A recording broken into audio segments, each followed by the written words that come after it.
Togo Info, le Togo à votre portée. Débat sur la Super Radio Métropolis Lomé. Actu débat qui reçoit pour vous Pierre Ekwe-Podar, qui est candidat déclaré à la présidentielle de 2020. Pierre Ekwe-Podar, bonjour. Bonjour, M. Gouka. Vous êtes économiste et banquier de formation, formateur et coach en leadership et développement personnel. Ancien fonctionnaire au Fonds mondial international, vous êtes également candidat déclaré, je le disais tantôt, depuis le 10 septembre dernier à la présidentielle de 2020. Tout d'abord, ma première question à vous, qu'est-ce qui motive votre engagement politique, surtout dans un pays où les crises politiques sont répétées depuis près de 30 ans? Mais je vous remercie. Avant de répondre à cette question, je voudrais juste d'abord saluer le travail que vous faites vers les populations. La communication, c'est le troisième pouvoir, le quatrième pouvoir, ou le quatrième pouvoir, c'est ça.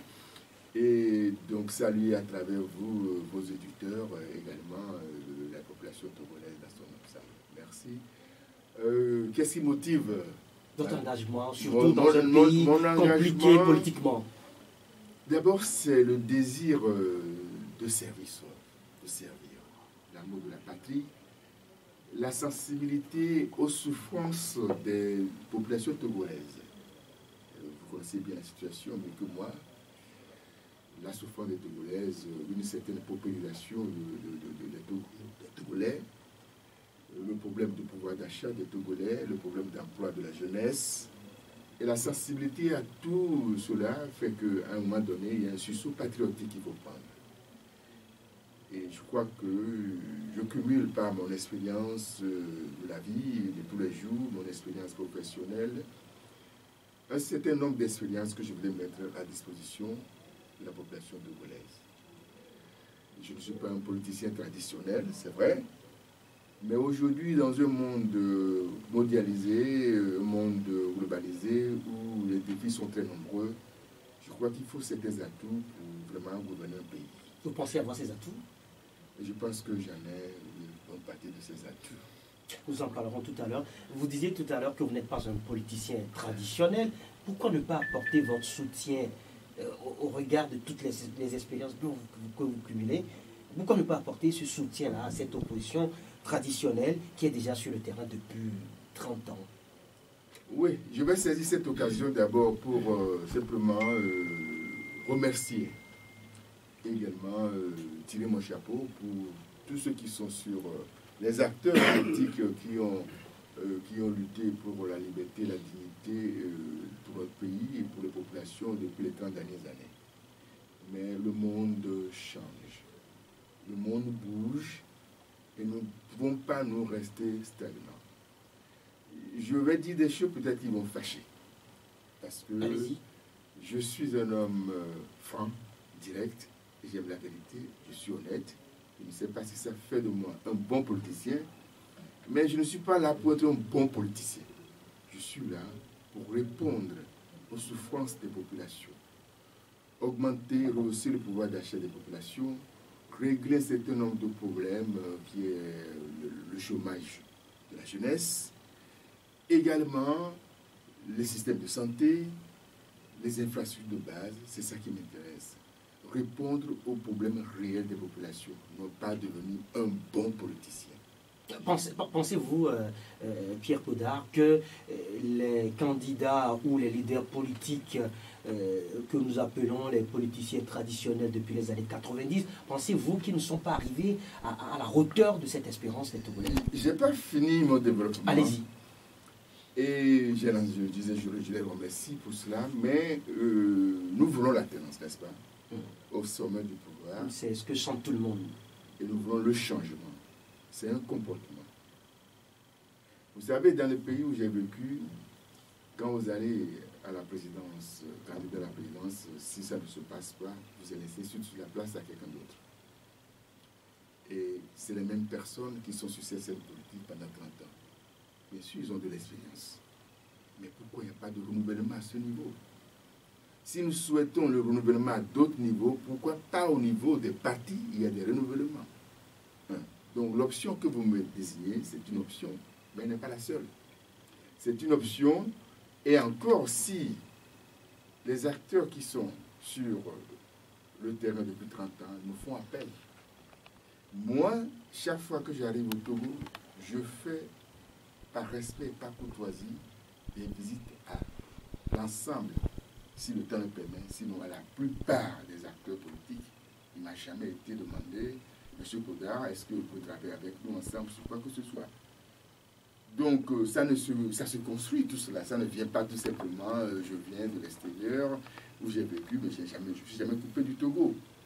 Et que j'arrive, on dit, ah, voilà quelqu'un qui peut nous apporter quelque chose. Vous n'avez jamais été sollicité par un Je n'ai jamais été sollicité officiellement pour aider à quoi que ce soit. Alors, monsieur... Oui, je rappelle aux auditeurs que nous sommes également avec Anani Sossou, il est analyste politique. Anani Sossou, vous, une question? Oui, qu'est-ce qui fait la particularité de M. Kodar aujourd'hui sur la scène politique de notre pays? Qu'est-ce qui fait votre particularité? Qu'est-ce qui vous distingue de tout ce monde politique qu'on connaît depuis 90? La plus-value que vous voudriez bien apporter? Ce qui me distingue, il y a des choses. Tout d'abord, vous savez, j'ai suivi des congrès de Espérance Togo, de Togo Debout, où le mot bipolarisation a été souvent commenté.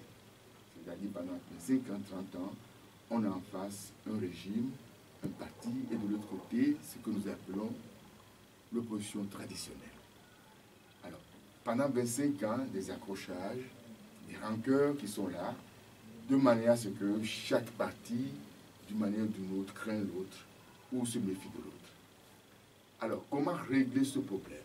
Il faut qu'il y ait une troisième voie. Il faut qu'il y ait quelqu'un qui ait une certaine neutralité en guillemets. Neutralité ne veut pas dire qu'on n'a pas de position. Moi, je suis avec la population togolaise. Et c'est pour ça, peut-être, il faut qu'on communique un peu plus sur ce que nous faisons. Mais la plupart... J'ai marché le 23, j'ai marché le 5 octobre. De l'opposition disent tous qu'ils sont avec les populations. Oui, mais la neutralité, le fait d'être une troisième voie, le fait de ne pas dans cette bipolarisation, le fait de ne pas mouiller dans beaucoup de choses pendant ces 25-30 ans, il faut un homme neuf. Alors, je ne dirais même pas un homme neuf, une équipe neuve. Parce que moi, je crois plus à l'équipe. Un chef d'État, pour moi, c'est un chef d'orchestre. C'est quelqu'un qui anime une équipe.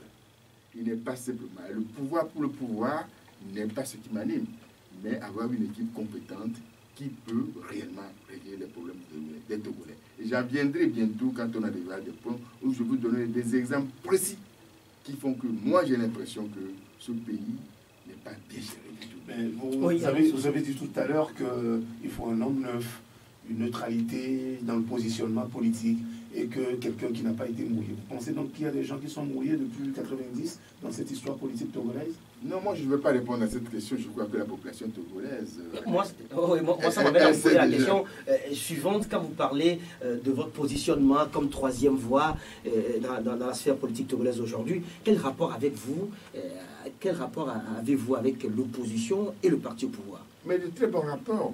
D'abord, nous sommes tous des Togolais. Nous faisons face à un problème bien particulier. Ce pays n'a pas connu d'alternance depuis 53 ans. Mais en dehors de la durée, ce n'est pas le plus grand problème. C'est vrai que je suis un démocrate et je voudrais que tous les 10 ans, en Afrique, de manière globale, et non pas seulement au Togo, qu'il y ait changement de régime de manière pacifique. Il y a une association vraiment solide entre démocratie et développement. Je peux vous donner des exemples. Prenez le Vietnam, prenez d'autres pays qui ont connu des systèmes totalitaires, des systèmes socialistes et tout, et qui finalement, pour arriver, ont élargi. Malheureusement, Pierre Kodar, malheureusement, aujourd'hui en Afrique, certains observateurs font dire que la démocratie a fait plus de mal à l'Afrique qu'au moment des partis uniques. Donc pour revenir à la fameuse phrase de Chirac, l'Afrique n'est pas mûre pour la démocratie. N'est pas encore mûre pour la démocratie. Je ne suis pas sûr pour ça. C'est nous traiter comme des sous-humains, comme des hommes de deuxième ou troisième catégorie. Non, je ne pense pas. La liberté est un fondamental à tout être humain. Je crois que l'être humain aspire à la liberté. Nous sommes créés libres. Donc dire que la démocratie on n'est pas mieux pour ça, non, c'est pas vrai. On l'a vu. Je me souviens très bien des discussions que j'avais encore à Yaoundé il y a quelques moments, quand il y a eu le printemps arabe. Et voilà, certains ambassadeurs, dont je ne dirai pas le nom ici, m'ont dit oui, l'Afrique noire ne pourrait pas. Je dis non, c'est pas vrai. Et bientôt, ça n'a pas fait longtemps, on a vu le Burkina, on a vu d'autres pays. Non, l'Afrique, les Africains, la jeunesse africaine veut la liberté, la dignité, la liberté d'expression, la liberté de prendre des initiatives sans être nécessairement d'un parti ou d'un autre. Donc ça, je ne suis pas sûr. Et en plus, quand on est dans un système dictatorial, on peut penser qu'il y a une certaine stabilité, mais elle n'est que superficielle. Et vous l'avez vu, je donnais l'exemple hier encore. Vous vous souvenez d'un certain maréchal Tito, qui a tenu une certaine Yougoslavie. Vraiment. Mais qu'est-ce qui s'est passé quand il n'est plus là? Ça se casse. On peut citer le cas de la Libye, où il y a eu un chef charismatique qui a tout tenu. Mais quand il n'est plus là, qu'est-ce qui se passe? Non, la démocratie a un avantage structurel sur toutes les autres façons de gouverner un pays. Donc pour moi, c'est une construction qu'il faut faire et il faut se donner l'effort de faire cette construction. Alors pour l'État, pour le pouvoir en place depuis 53 ans sans discontinuer le même système, pour eux, la démocratie aujourd'hui s'est installée au Togo. Et évidemment, ici, le cas des différentes élections présidentielles de 2010-2015, les législatives de fin décembre 2018, les locales qui viennent de se passer le 30 juin. Pour le pouvoir en place, tout est rose, le Togo est sur la bonne voie pour la démocratie. Dans le même temps, quand on interroge ceux qui sont dans l'opposition, ils trouvent que nous sommes dans une dictature. Quelle est votre analyse de la situation démocratique et de l'état de droit dans notre pays? Nous sommes dans une dictature, tout simplement. Une dictature? Ah oui. Et je vais vous dire pourquoi. Oui. Ce n'est pas parce que vous organisez des élections, et tout le monde connaît à quelles conditions ces élections sont organisées. C'est-à-dire, le superficiel prend le pas sur tout le reste. Ce n'est pas parce qu'on a pris des tests, on viendra à doing business maintenant, on a pris des tests, et nous avons toujours cette culture d'incantation. Parce qu'on a pris des tests, parce qu'on dit quelque chose, donc on croit que ça se fait. Non, la réalité est beaucoup plus importante que ça. Il n'y a pas de démocratie sans alternance. Et le fait qu'on ait 53 ans avec un même régime, même si on fait des élections, ça montre déjà que tout est verrouillé, comme je l'ai dit dans mon discours d'ouverture. Il y a un verrouillage politique. En plus, maintenant, s'il y a juste un verrouillage économique, et il n'y a plus de liberté d'expression dans aucun secteur pour la population. Et c'est ça qui fait que la manite bouge. Pourquoi? Parce que l'être humain doit pouvoir avoir, ce que je peux dire, un tuyau de respiration quelque part. Et ça, on ne le trouve pas, ni dans le secteur politique, ni dans la sphère économique réellement, où on a l'impression que là aussi, si vous n'appartenez pas à un certain régime, si vous n'appartenez pas à un certain groupuscule ou une certaine oligarchie, vous ne pouvez pas faire des affaires d'une certaine envergure. Donc voilà, c'est des problèmes réels. Donc moi, je ne considère pas qu'on est en démocratie. Non, le 8 mai dernier, l'Assemblée nationale togolaise a voté une nouvelle constitution qui permet au président Faure Gnassingbé de se représenter en des réformes constitutionnelles. Des réformes constitutionnelles et politiques pour qu'il se représente en 2020. Êtes-vous pour ou contre la candidature de M. Faure Gnassingbé en 2020? Dans mon discours d'annonce le 10 septembre, je crois que j'ai lancé un appel fraternel au chef de l'État pour lui demander de se dépasser, de penser à la nation togolaise et de prendre justement la décision qui permet une certaine cohésion nationale, qui permet au Togo de rentrer dans une autre sphère, dans une autre façon de gouverner, donc de ne pas, s'il le veut, à mon avis, se présenter à un 4e mandat, parce que ça va poser beaucoup plus de problèmes que ça n'est créé. Mais c'est à lui, c'est au chef de l'État de prendre cette décision. S'il veut être candidat, c'est une option personnelle.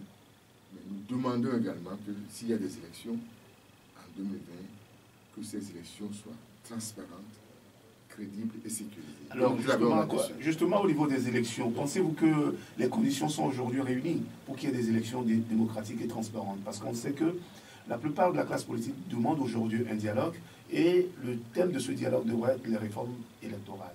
Pensez-vous que les conditions sont réunies aujourd'hui pour aller à des élections transparentes dans notre pays? Non, pour être franc avec vous, non. À mon avis, non. Et d'ailleurs, je crois que c'est pour ça que nous travaillons là-dessus. Vous demandez alors aussi des réformes? Nous demandons des réformes de transparence, de crédibilité et de sécurisation des Comment comptez-vous alors vous y tenir? Nous avons rencontré, si je ne dévoile un secret, il y a aujourd'hui le système des Nations Unies qui est là sur place, peut-être sur l'invitation des autorités nationales, pour nous aider à voir un peu plus clair dans ça. Donc nous avons eu la chance de rencontrer cette équipe-là de New York. Nous avons également la chance de rencontrer le représentant résident du système des Nations Unies au Togo.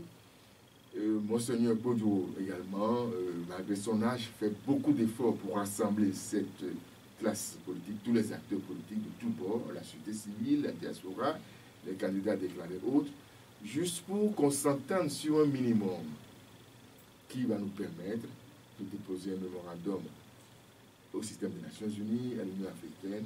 Mais le poids qu'aura ce mémorandum, c'est que toutes les classes politiques, une fois, vont signer ce minimum que nous demandons. Il y a des problèmes. Qu'est-ce que vous demandez concrètement alors, par exemple, on a demandé qu'il y ait un nouveau recensement. Moi, mon équipe a fait juste un test dans les lacs. Nous avons recensé 1000 signés, 1000 Togolais qui ont signé des papiers avec leur nom et tout. Et on a vu qu'il y a au moins plus du tiers, sinon les 2 tiers, qui n'ont pas les cartes d'électeurs. Donc ça veut dire quoi? Il faut faire un recensement général si c'est possible. Sinon, il faut alors que, comme ils disent, leur révision se traduise réellement par des bureaux pour que tout l'ensemble des Togolais qui sont en âge de voter puissent s'inscrire et qu'on nous facilite également l'inscription. Parce que je me souviens de mon expérience en mai dernier où j'ai passé 2 jours à venir depuis Washington pour prendre le carte d'électeur.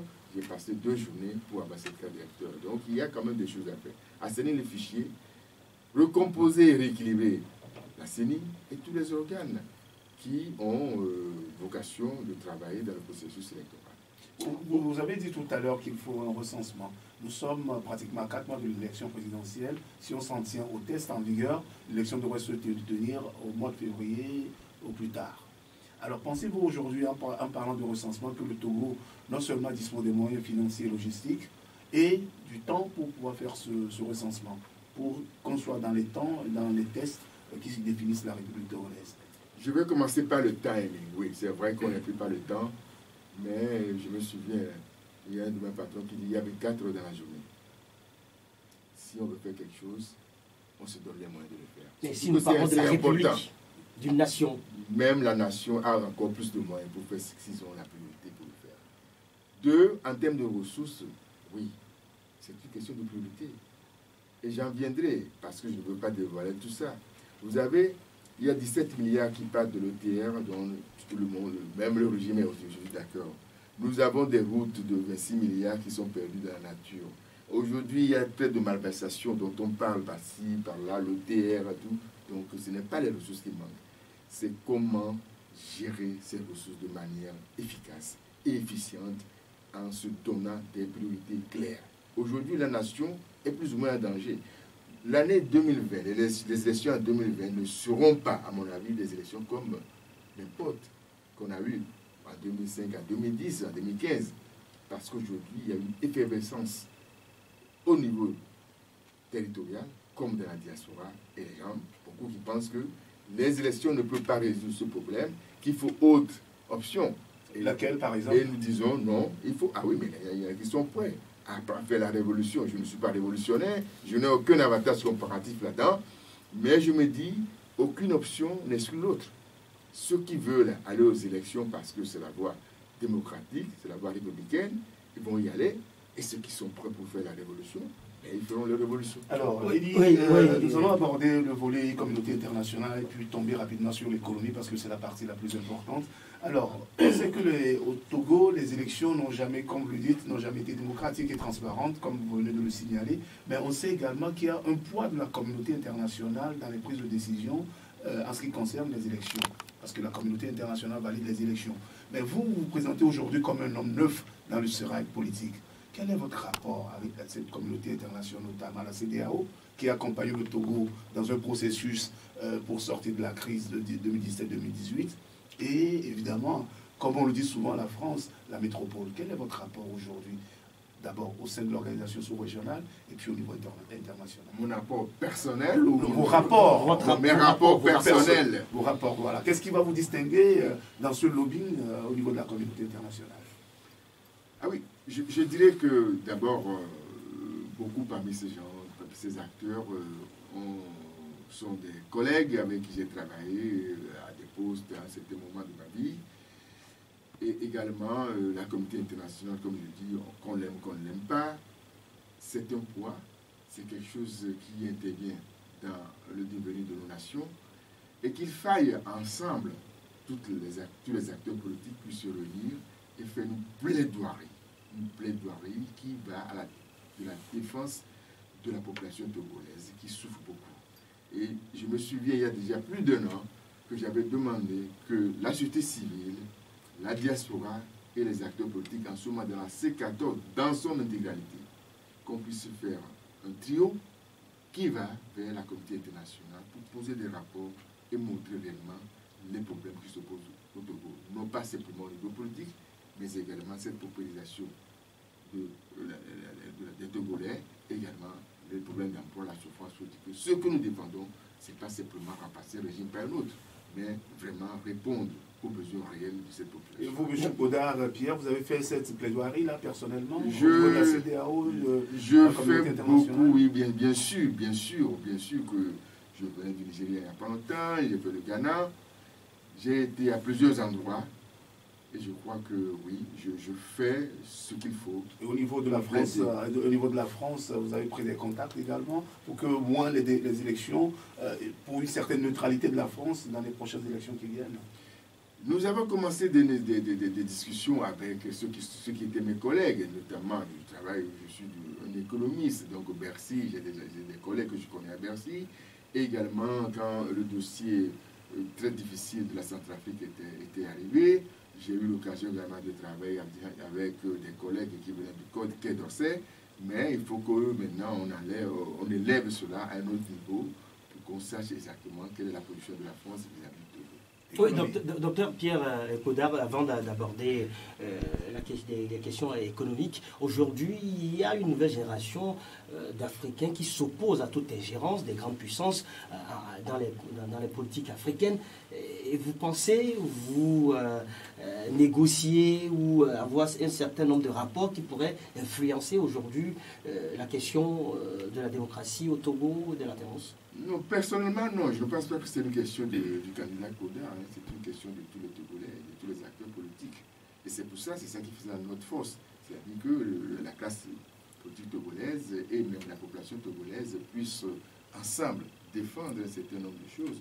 Mais ce n'est pas une question d'une personne, M. Godard, à lui tout seul, ne peut pas faire grand-chose si nous ne sommes pas ensemble. Oui, et la question que je voudrais, ma question voudrait savoir aujourd'hui, quelle sera votre approche, quelle sera votre méthode quand on sait que la jeune génération s'oppose carrément à toute ingérence des grandes puissances dans les politiques africaines? Oui. Merci. Je dirais deux choses. S'opposer à quelque chose, c'est une chose. Mais comment vous l'obtenez? Je crois que nous manquons tout le temps de pragmatisme. On s'oppose à beaucoup de choses. Et je suis d'accord sur beaucoup de ces principes. Comment y arriver, je ne le vois pas. La jeunesse s'oppose. Ok. Que fait la jeunesse? Parce que de toute façon, nous avons en face de nous la communauté internationale, la France, avec tout ce qu'on... Mais ils défendent leurs intérêts. Nous avons nos intérêts à défendre. Est-ce que nous sommes préparés, nous-mêmes, pour savoir ce que nous voulons réellement d'abord et comment l'obtenir? Mais il y a cette jeunesse africaine quand même qui bouge beaucoup, notamment Kémy Séba sur la question du CFA, Kakonou Bouba aussi sur la question du CFA. Il y a cette jeunesse-là qui bouge. Quel est votre positionnement justement sur cette question du CFA qui nous conduira directement à l'économie? Faut-il que je réponde à cette question? Bien sûr. J'aimerais avoir un débat économique sur cette question. Je ne veux pas parler de cette question sur un plateau qui est politique. Mais je dirais tout simplement qu'il y a un économiste qui est français, qui disait que le destin du peuple se joue sur la monnaie. Battre monnaie est un droit régalien. Battre monnaie, c'est avoir sa souveraineté. D'accord, donc vous êtes d'accord, effectivement. Laissez-moi terminer. C'est important. Très Il ne important. faut pas me couper. Alors, sur le principe, je suis d'accord qu'à un moment donné, les Africains doivent prendre la souveraineté de leur monnaie. Mais il y a un chemin critique pour y arriver. Il y a un parcours à faire. Il y a un parcours à faire pour arriver. Il y a une certaine discipline que nous devons nous donner nous-mêmes. Il y a une certaine rigueur que nous devons prendre nous-mêmes. Et il faut aussi dire les risques qu'il y a. Parce que quand ça devient de l'activisme, tout simplement, et que la jeunesse dans son émotion, la pense-là, ce n'est pas ça qui va faire changer les choses. Ce qui fait changer les choses, c'est que vous avez un objectif, vous savez les risques qu'il y a, et il y en a. Vous déclinez également les souffrances, parce qu'il y a un effet d'apprentissage à ce niveau-là. Déclinez les possibilités, les risques qu'il peut y avoir. Et en ce moment, on est dans un dossier qui est bien ficelé, qui n'est pas simplement de lancer des incantations, ce que nous voulons tous. Mais il y a un chemin pour y arriver. Et on n'explique pas beaucoup comment nous devons y arriver et éventuellement les risques que nous aurons. Est-ce que vous savez que cette monnaie peut être attaquée du jour au lendemain? Je disais, vous savez, il y a 2 ou 3 financiers qui ont fait tomber la Grande-Bretagne. La Banque d'Angleterre, qui est la première banque centrale au monde. 4 personnes ont fait dévaluer la livre. Nous ne représentons rien dans tout ça. Donc, il faut quand même qu'on explicite aussi les risques inhérents à une nation que veut prendre. Et alors, si ces risques se réalisent, comment nous les mitigeons? Et c'est ce qui manque à ce dossier-là. Sinon, dans le principe, je suis entièrement d'accord. Oui, docteur, non, c'est Pierre Kepogar. La situation économique togolaise vous intéresse, et vous êtes de la matière, bien sûr. Et déjà, à l'annonce de votre candidature le 10 septembre dernier, vous disiez dans votre discours, vous parlez bien sûr dans votre discours d'un verrouillage économique qui favorise, je vous cite, une certaine minorité et tue l'esprit d'entreprise de la majorité. Notre pays, vous disiez, est très endetté, une dette qui demeure au-dessus de la norme de l'Union économique et monétaire ouest-africaine. Dites-nous, quelle est la situation économique réelle du Togo aujourd'hui, au regard du fait que les rapports récents du FMI et de la Banque mondiale, au classement même de Dune Business, met le Togo à la 97e place. Il suffit seulement de faire le tour. Vous souriez. Il suffit seulement de faire un peu le tour des marchés du Togo, vous verrez où se trouve la situation économique. On n'a pas besoin seulement qu'il y ait des rapports macroéconomiques. Vous contestez ces rapports? Je vous assure que je ne conteste pas ces rapports parce que je sais quels sont les éléments qui sont pris en compte pour produire ces rapports, puisque je viens de là. Ah ben dites-nous alors. Quels sont ces éléments? Les Togolais ont besoin de comprendre justement parce que chaque fois, il y a une mission du FMI qui vient de donner un satisfecit au Togo et qui a décaissé même 34 milliards de dollars, 34 millions plutôt de dollars pour aider notre pays. Ça veut dire qu'ils sont satisfaits quand même de ce qui se fait.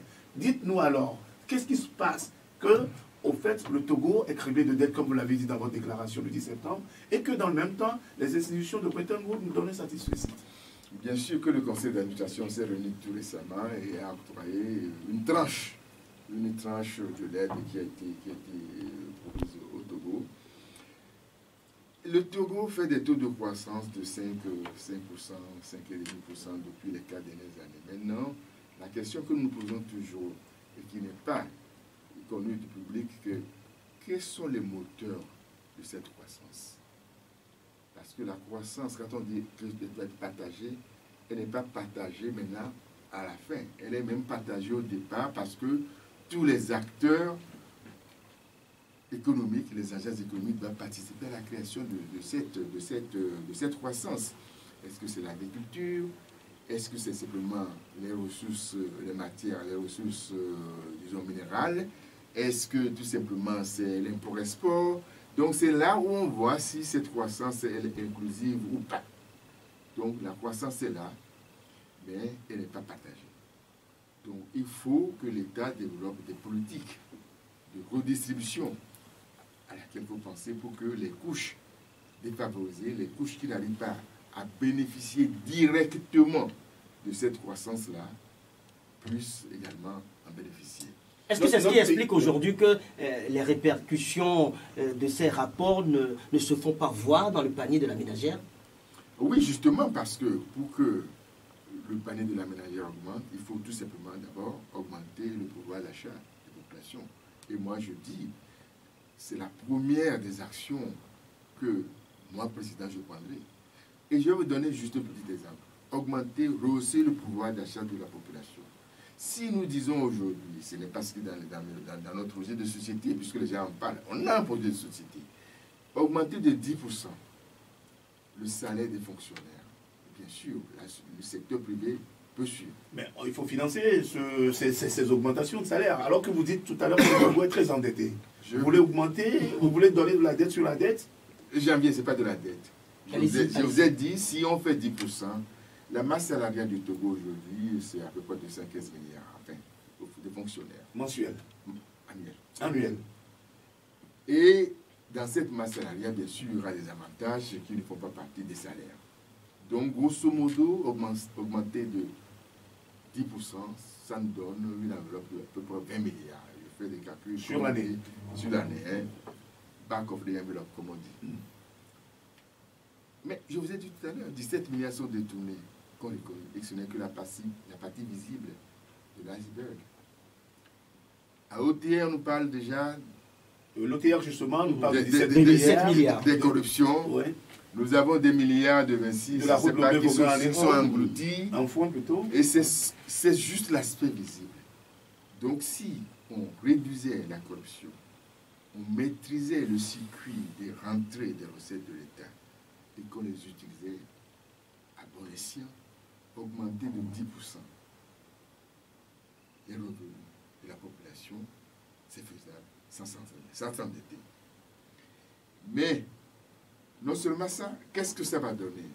On relance l'économie par ce que nous appelons la consommation. Chaque Togolais aujourd'hui qui a 10% en plus de ses revenus permanents, il va mieux consommer, il va mieux se soigner et il va mieux peut-être éduquer ses enfants. Et nous disons qu'il faut des mesures d'accompagnement de cette mesure. Les mesures d'accompagnement, c'est quoi?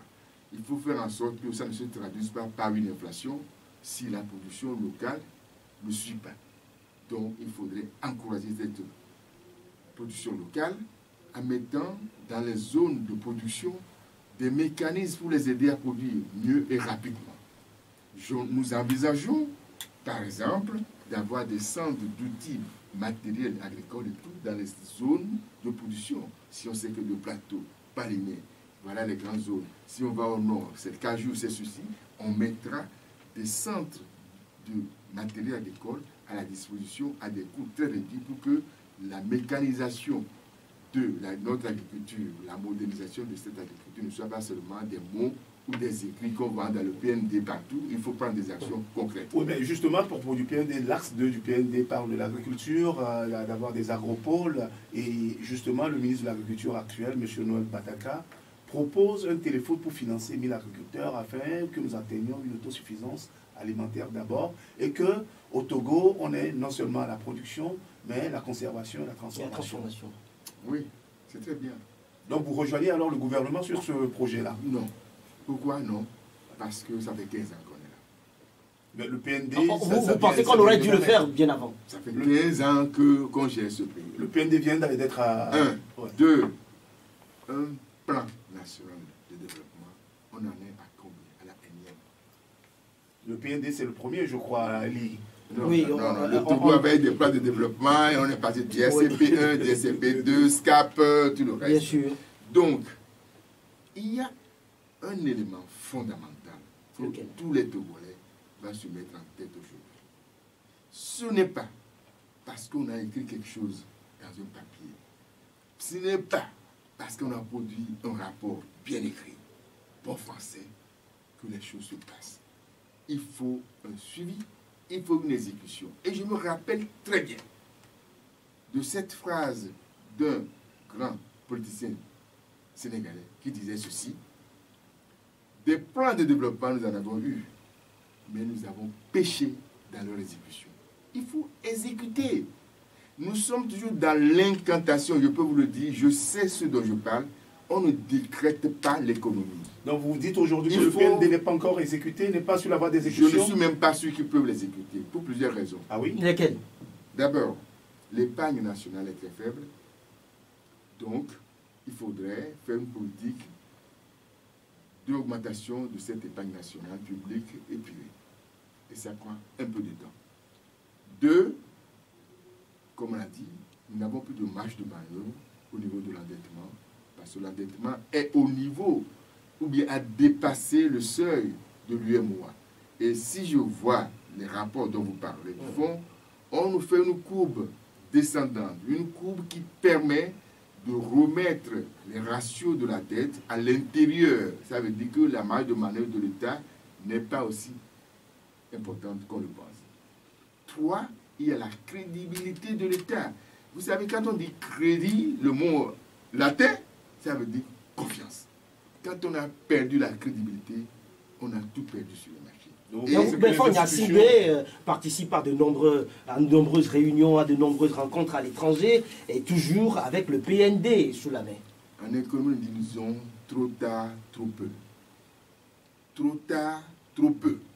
Ce n'est pas parce qu'à la dernière minute, on va aller faire des forums qui coûtent très cher d'abord, parce que ces ressources-là, on est plus servi déjà à faire beaucoup de choses. Je vais vous donner un petit exemple. Je suis allé tout dernièrement voir une école, tout simplement, ici à Nicolas-Pouet, qui est dans les marais. 1000 élèves dans des marais.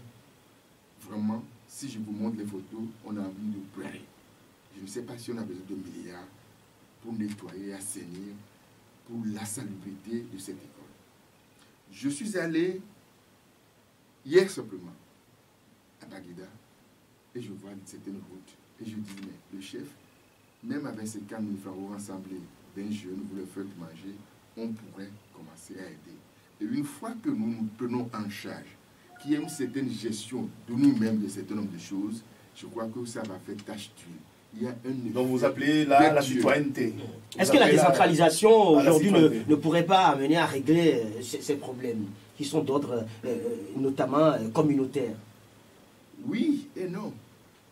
Oui et non, parce que la décentralisation, je me souviens, on disait, mais il ne faut pas décentraliser la corruption.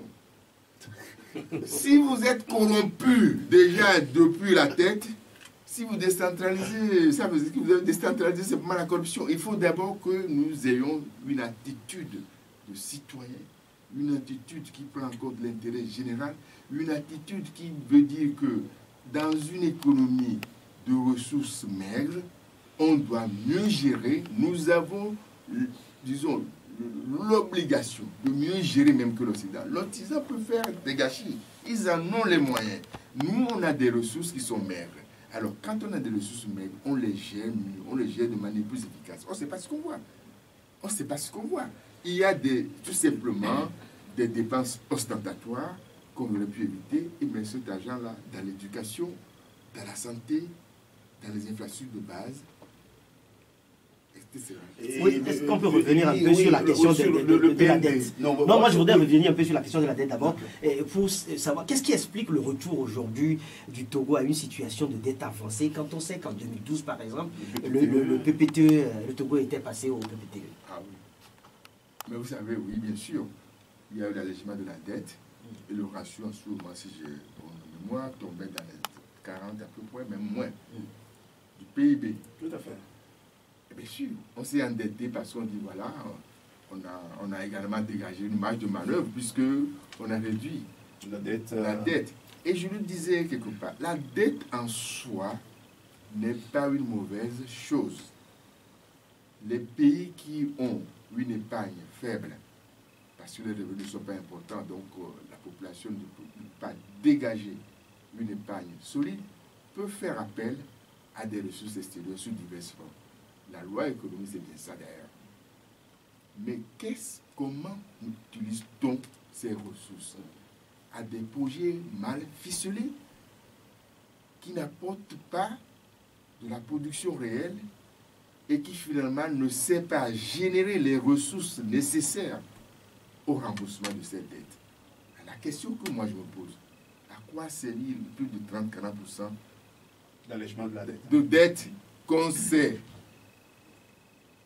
comment dirais-je, qu'on a contracté depuis le 2012. Vous voyez les effets, vous? C'est simplement l'aéroport du Togo qui explique ça. Dites-moi autre chose que vous avez vu qui permet de dire que nous avons emprunté 40% de notre PIB, c'est-à-dire c'est la richesse que tous les Togolais produisent en une année, et on l'a utilisé à quoi? Donc, l'utilisation des ressources est très importante. C'est l'attitude, la discipline, la rigueur. Il n'y a pas d'autre miracle. Alors, monsieur Poudard, je vais revenir à un aspect que vous avez développé tout à l'heure, notamment dans cette capacité du Togo à émerger, notamment au niveau de l'agriculture. Le PND, justement, c'est 4200 milliards de francs CFA d'investissement qu'il faut. Et on sait que l'État mise beaucoup plus sur des investissements privés. Or, on sait qu'au Togo, la question qu'on doit se poser aujourd'hui, c'est qu'il y a un manque d'entrepreneuriat.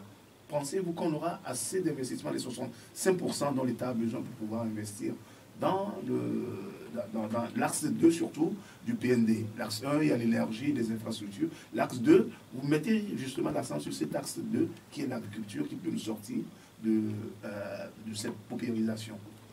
Je mets l'accent, nous mettons l'accent vraiment. Et vous pensez qu'on aura les 65% d'investissement privé? J'en viens sur le secteur privé comme moteur de la croissance. L'État doit être là, doit jouer un grand rôle, mais un rôle de régulateur, un rôle qui assure que les règles sont appliquées de manière, comment dirais-je, rigoureuse et à tout le monde. Et quand l'État crée l'environnement qui est lisible, propice et stable, je parle du monde du milieu des affaires, le secteur privé répond aux incitations. On ne l'a pas fait pour plusieurs raisons.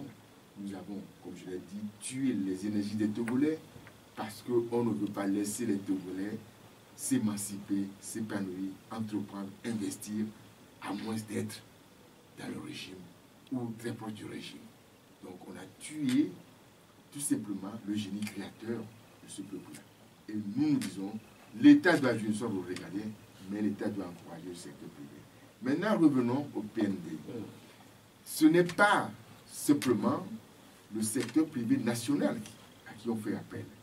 Il faut faire appel, bien sûr, aux apports extérieurs, les investisseurs extérieurs, et cela revient toujours, ne sait pas qui se mord la queue, à ce que j'ai dit d'abord, la crédibilité, la confiance, la bonne gestion, la discipline, qui fait que à l'extérieur pensera que oui, voilà une équipe, un régime qui veut gérer dans l'orthodoxie financière les ressources. Oui, mais l'État dit justement qu'il a assaini le milieu des affaires. Et là, d'ailleurs, le ministre Yaya Sani expliquait que les résultats obtenus par rapport au Dune Business cette année montrent que ces résultats obtenus, dit-il, signifient pour le secteur privé un climat d'affaires plus favorable, plus attractif, mais ils traduisent également trois choses à savoir vision, ambition et volonté. Mais comment vous mesurez ça? À vous de le dire, vous êtes économiste. Oui, qui est devant nous. Quand on ne peut pas mesurer, on ne peut pas suivre, on ne peut pas adapter. Là, vous avez pris des mesures, des tests. Et quand, au vu de ces tests, justement, du business qui est venu, qui a fait son travail, oui, on a amélioré la rentrée des taxes, on a amélioré, je ne sais pas,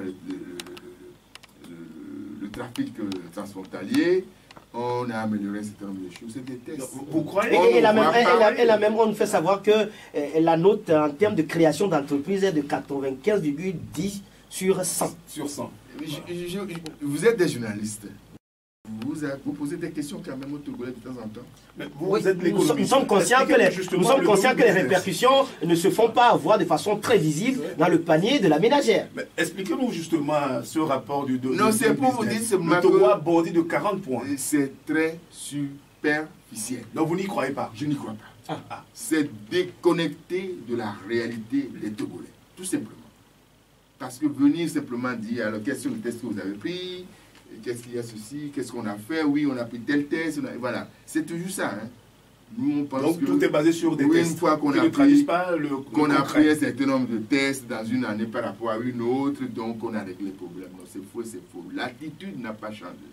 Le changement, c'est d'abord dans la mentalité, dans l'attitude, dans le comportement de ce qu'on fait.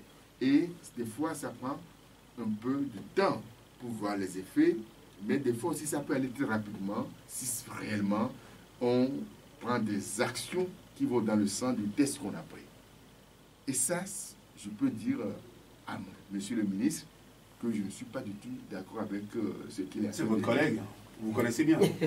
Eh bien, Alors, le plan national de développement ambitionne 7,6% de croissance contre 5,1% en 2018.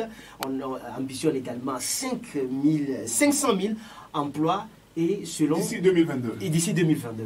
Et selon nos petites indiscrétions, on apprend que vous avez participé même à la rédaction d'une partie de ce plan.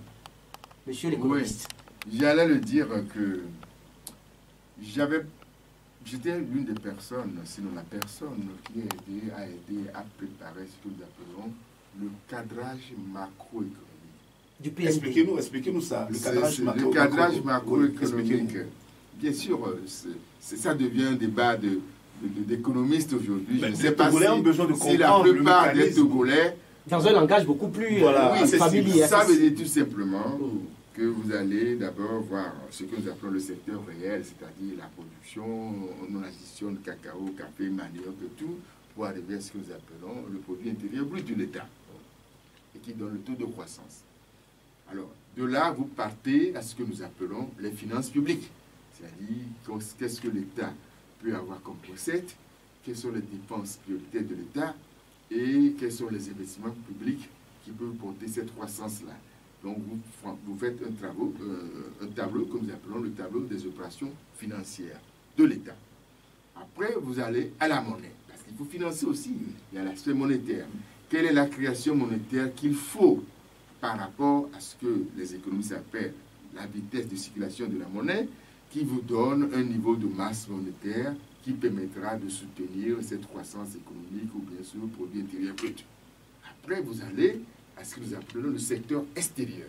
Donc, nous commerçons avec l'extérieur, nous vendons, nous importons, qui est notre balance commerciale est très déficitaire d'ailleurs. Ça veut dire qu'on doit produire plus ou vendre plus à l'extérieur pour pouvoir équilibrer cette balance-là ou bien importer moins au lieu de nous faire envahir tout le temps. On achète même du poisson. De la Mauritanie. Alors que nous avons une minérale. Quelqu'un m'a dit, mais le Togo a un pied dans la mer, puis vous allez acheter. Donc, vous voyez. Donc, il y a beaucoup. Et quand on a tous ces tableaux, on voit maintenant ce qu'on appelle la cohérence globale. Parce que quand vous touchez un point ici, il faut savoir quelles sont les répercussions que ça a sur l'ensemble des secteurs. Et on fait ce travail. Quand nous avons fait ce travail, moi qui proposais ce cadrage macroéconomique, je dis, voilà, ce qui est faisable en fonction de toutes les contraintes qu'on vient de citer, les crédits. Qu'est-ce qui est faisable alors? Et il y a une hypothèse aussi moyenne, et puis une hypothèse haute, ou du volontarisme. On peut dire, on va à 7,6%, mais je vous ai dit, ça ne se décrète pas. Mais l'État, maintenant, qui reçoit son rapport, a le droit de mettre ce qu'il veut. De faire ce qu'il veut avec le rapport macroéconomique, le tableau macroéconomique que vous avez... Tous les risques possibles. Vous l'avez étudié. Étudié et mis. Là, attention, n'allez pas là. Après, bien sûr, il y a un autre expert qui maintenant a aidé à la rédaction. Parce que moi, je n'ai pas rédigé le PND. Tout à fait. Et ben, ils m'ont dit, nous choisissons l'hypothèse haute. Bon, bien sûr. Des fois, il faut de l'ambition. Comme dit Napoléon, le politicien, c'est un vendeur de rêves. Tout à fait. Il faut dire, bon, voilà, on est volontariste, on veut pousser, mais on sait très bien que en prenant la moyenne des taux de croissance des 4-5 dernières années, ce qui se fait réellement aujourd'hui, les actions concrètes en vue du secteur privé, en vue du secteur bancaire, pour qu'il y ait un financement réel des PME, des petites et moyennes entreprises, bien sûr, mais également des petits artisans, tout ça, ça ne se fait pas. Donc, on doit mettre à contribution un peu plus encore le système financier pour qu'il finance également, non pas simplement les grandes entreprises d'import-export, mais également les petits entrepreneurs, les PME, les petites industries. Donc, une fois qu'on n'a pas ça, c'est pas financé. Elie, le temps est parti. Oui, on parle de la grande sociale. Du social, mais je voulais parler de la question cruciale. Il faudra que M. Godard nous aide à comprendre le mécanisme par lequel on va atteindre 500 000 emplois, étant donné qu'aujourd'hui, la plupart des jeunes Togolais sont au chômage. Quelle est votre boule de cristal pour résoudre ce problème-là? Boule de cristal, il n'y en a pas. Mais il y a des actions pragmatiques très simples. Je donne 2 exemples. Pour mettre les jeunes au travail. Disons, je suis président de ce pays, première des choses, je rencontre tous les architectes, tous les ingénieurs ponts et chaussées, tous les experts en travaux publics, et je vous dis, on assainit cette ville togolaise.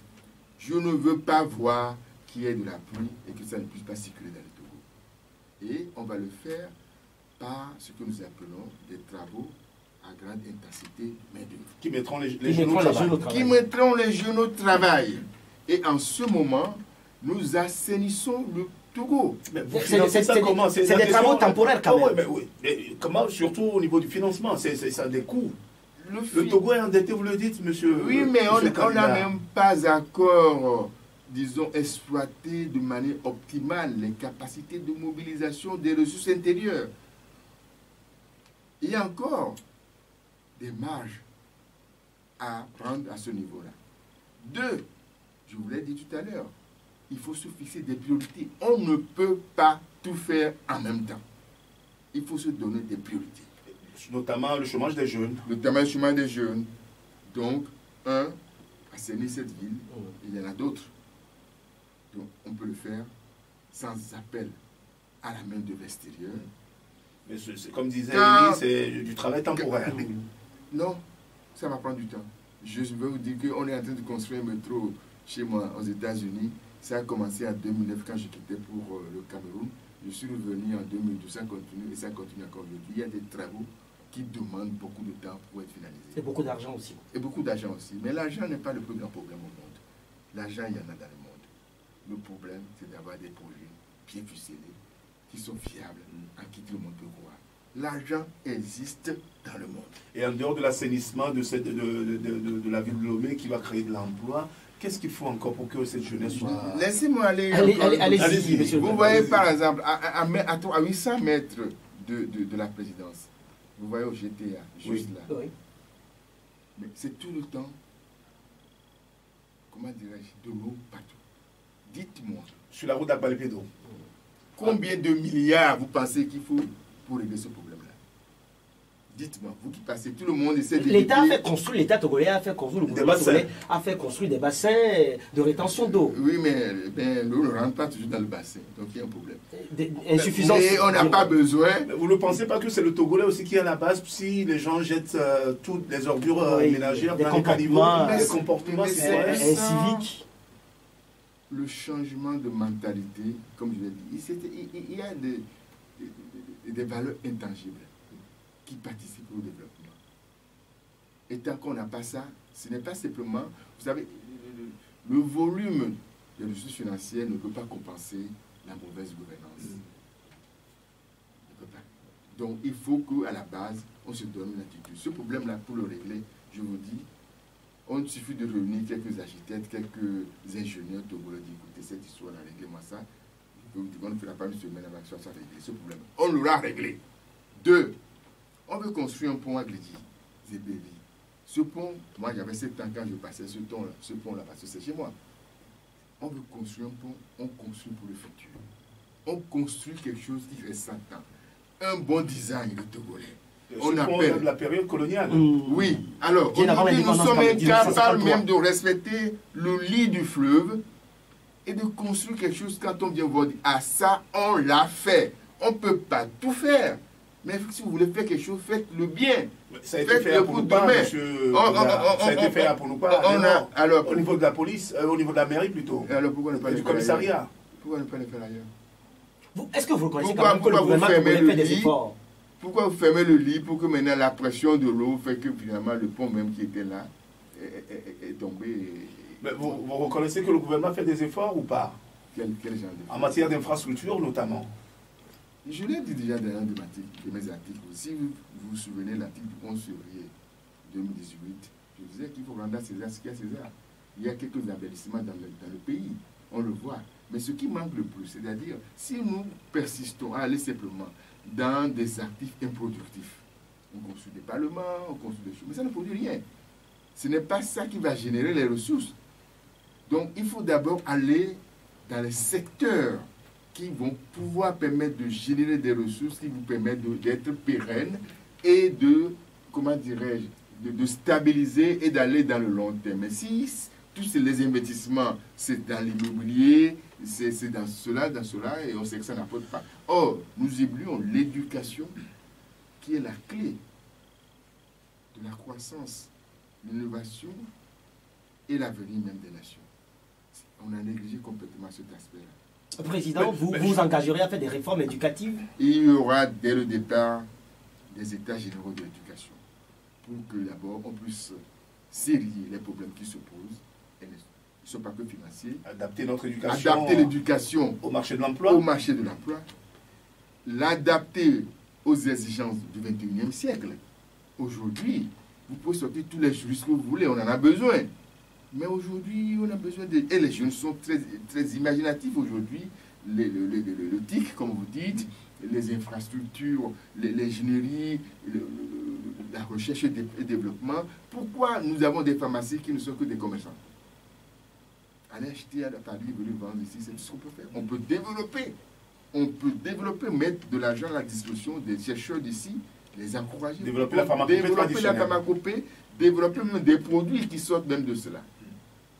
Alors, si on ne le fait pas, on ne le fait pas. C'est des politiques qu'on doit mettre en place et qui prennent du temps pour pouvoir... Bon, alors, ce sera, je crois qu'on arrive... Non, moi, je voudrais poser une dernière question. Moi, ce sera ma dernière oui, question. Allez-y. Mais M. Podar, oui.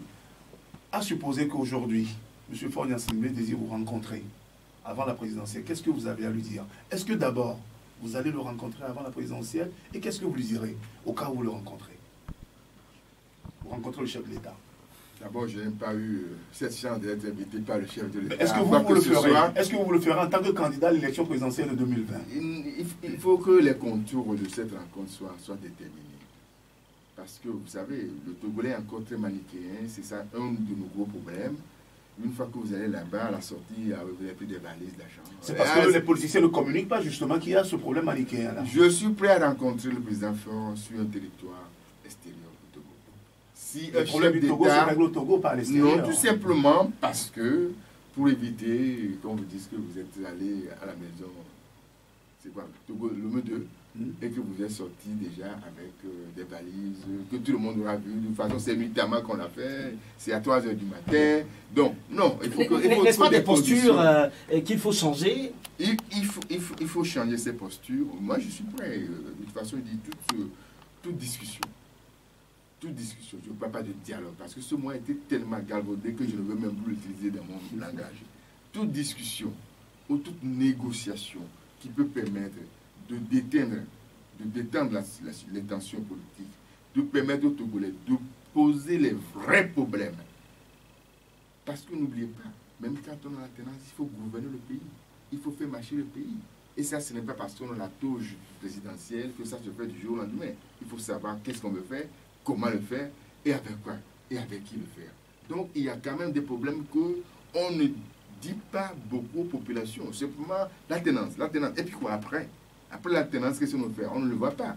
On n'a jamais voté sur des projets de société. Les gens qui sont là depuis 30 ans, je ne me souviens pas avoir lu vraiment un projet de société réellement qui est conçu. Peut-être qu'il y en a, hein? Je n'en sais rien, mais moi je n'ai pas lu. Même si je sors un projet de société aujourd'hui de 100 pages, combien de Togolais vont le lire réellement? Dites-moi. Il faut de la pédagogie. Il faut pousser les gens à la lecture et c'est pour ça que nous avons l'intention de mettre des centres, c'est-à-dire des bibliothèques. Des centres de lecture publique. Des centres de lecture publique, des bibliothèques. Et ça ne coûte rien, mais amener la jeunesse. Je dis, quand vous allez donner aux enfants, aux jeunes, le goût de la lecture, le goût de l'excellence, le goût de la recherche, le goût de la curiosité, vous lui avez tout donné.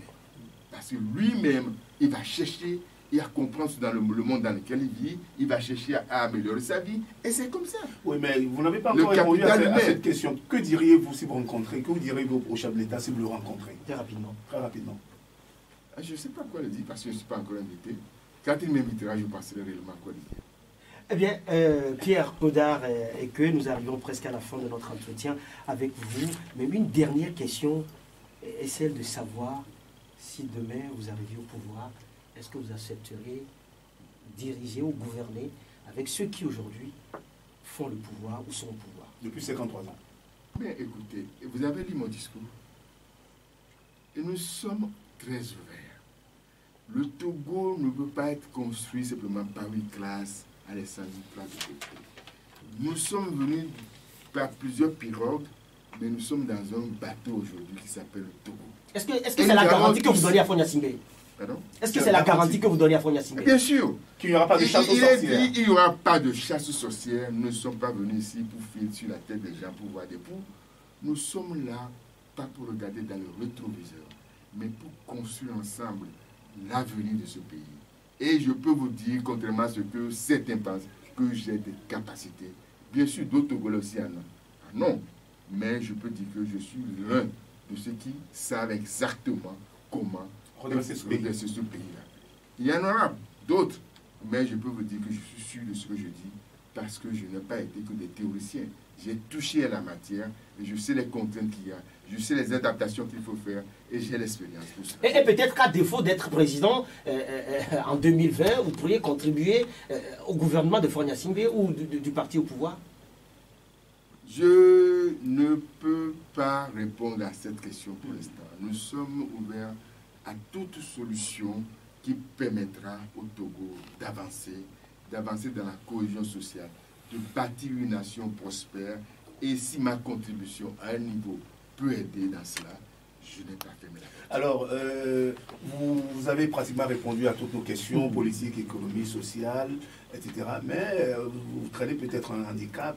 Les Togolais ne vous connaissent pas beaucoup. Vous êtes très méconnu sur la scène politique. Sur la scène politique. Maintenant que les Togolais vous ont écouté pendant 1 heure de temps, vous avez dressé à peu près le projet pour lequel vous allez gouverner ce pays. Qu'est-ce que vous voulez leur dire pour terminer, afin que ces Togolais-là soient derrière vous, puissent vous plébisciter lors de la présidentielle de 2020? Oui, d'abord, je vais rectifier quand même quelque chose sur ce plan. Oui, allez-y. Peut-être qu'on ne communique pas assez sur ce que nous faisons. Non, nous avons émaillé tout ce territoire. Il y a des gens qui travaillent pour nous. Je ne suis pas obligé d'être partout, mais je peux vous assurer que les collègues, les coordonnateurs, les gens qui partagent la même vision que moi, travaillent et sont sur le terrain depuis très longtemps. Il suffit seulement que moi aujourd'hui, qui est le M. Gamessou, se présente à Méanterouan, pour parler un peu, parce qu'on est quand même sur une chaîne, il faut que... Là, je crois que ça se fait. 1. 2. Avoir à la population, vous le verrez dans les jours qui viennent. Je vous ai dit tout à l'heure que j'étais au CEG de Nicolas Point, j'étais ailleurs dans une école, à Baguida, je vais dans d'autres endroits, peut-être que je ne fais pas beaucoup de publicité là-dessus, peut-être que vous êtes là pour m'aider dans ma communication, mais il y a beaucoup de choses que nous faisons. Beaucoup de choses que nous faisons, et je suis sûr qu'au moment opportun, la population togolaise sur laquelle nous comptons. Qu'est-ce que vous allez leur dire maintenant pour qu'ils vous fassent confiance et qu'ils vous suivent? Me faire confiance et me suivre, c'est dire que d'abord, je suis un homme.